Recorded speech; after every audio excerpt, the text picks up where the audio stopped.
simply not who I am as a person. One of the reasons that equity lovers don't like people like me is because they say, you're not supposed to grow up in the environment that you grew up in and be successful because this is a horrible racist country. And you simply aren't supposed to be successful in that setting.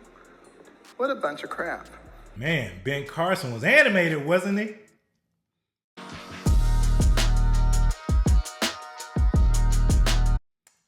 So during the recent CPAC conference, Ben Carson gave a speech.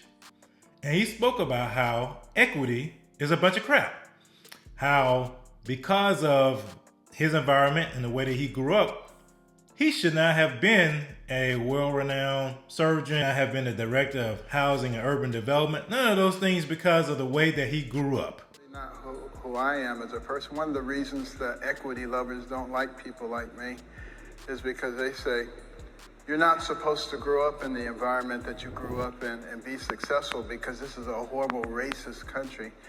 And you simply aren't supposed to be successful in that setting.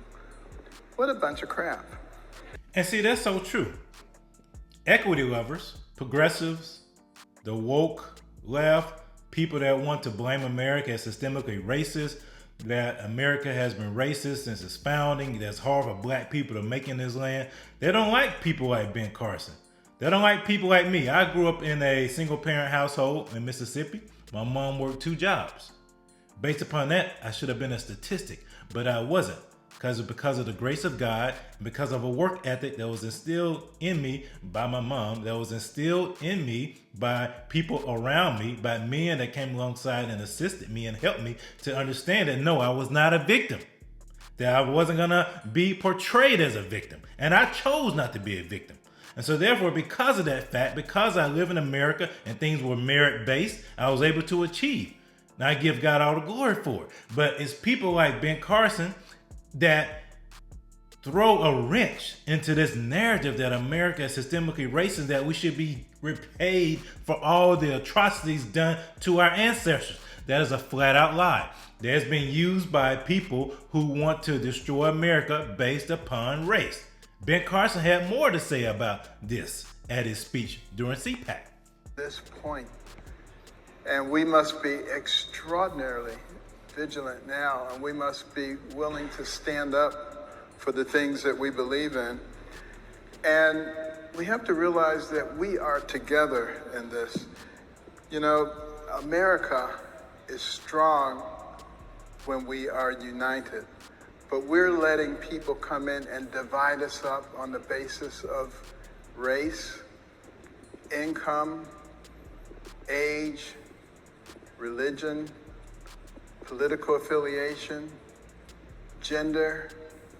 And that is so true because, like I mentioned before, this is cultural Marxism. For those of you who don't know, in original Marxism in Germany, in Europe, Karl Marx and Friedrich Engels wanted to use the class warfare, the proletariat, which represented the people, and the bourgeoisie, folks with money. But in America, it did not work that way. It wasn't so easy to use that class system in that way, even though they've attempted to use class. So what they use?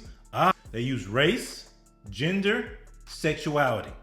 This is what this whole term about intersectionality, critical race theory, all these things, it flows into, it ultimately was born from cultural Marxism. It's used to divide people based upon external characteristics, to place them into factions, into camps, to balkanize them in essence, and then pit them against one another to destroy the fabric of America, what America is, based upon unity, that regardless of where you came from, you're all an American.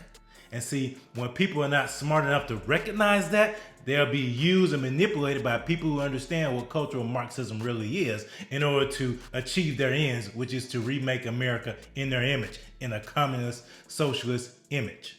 In our society.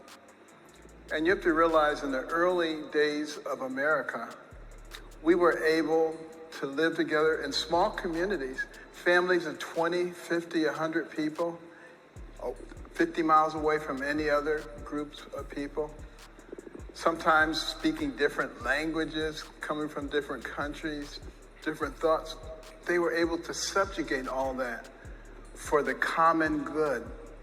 And not only were those communities able to survive, they were able to thrive and to grow into an incredible nation. And that's because they didn't allow all those little factions to grow and to tear them apart. And that's what the Federalist Papers talk about. That's what Madison talks about, the factions, and how we must be careful, because no matter what we build, if we allow the factions to grow, they will destroy it all.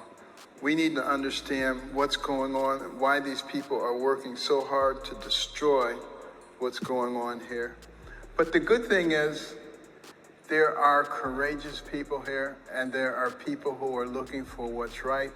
And we have entered a new phase in our country. It's Asbury College versus Harvard. And, and I think, like in David and Goliath, Asbury's gonna win. And for those of you who don't know about Asbury College, that's where the quote-unquote revival broke out a couple weeks ago with the young people, where there was a move of God. Some people disagree with that, but in essence, there was a worship service that kind of cascaded and kept going on and on and on into actually a full-blown out revival. And so that's what Asbury College is.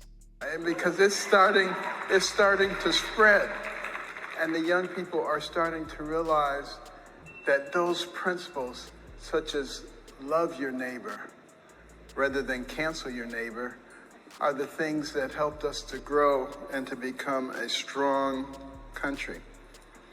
And then we hear a lot about equity in our society. Have you noticed that?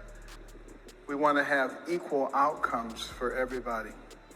Well, that wasn't what made us into a great country.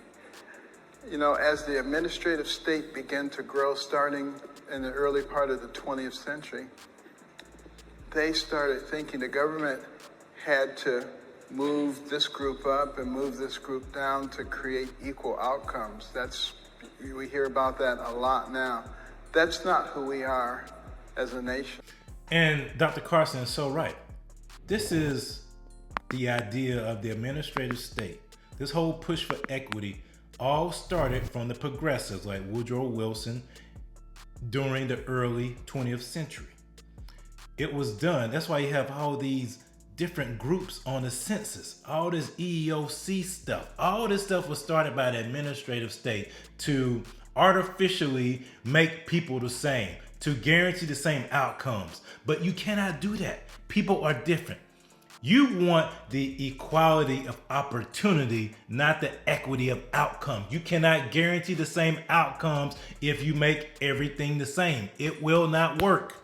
It does not work. And that is what you're seeing. You see this petri dish happening in urban communities when they try to make things the same, but they cannot.